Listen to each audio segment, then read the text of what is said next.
بسم الله الرحمن الرحيم. اقرأ باسم ربك الذي خلق، خلق الإنسان من علق. اقرأ وربك الأكرم الذي علم بالقلم، علم الإنسان ما لم يعلم. كلا إن الإنسان ليطغى أن رآه استغنى، إن إلى ربك رجعا.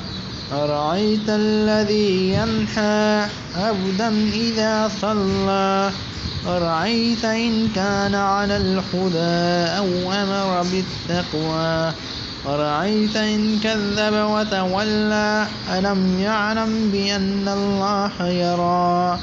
كلا لئن لم ينته لنسفعا بالناصية، ناصية كاذبة خاطئة فليدع ناديا. سندع الزبانية. كلا لا تطعه واسجد واقترب. صدق الله العظيم.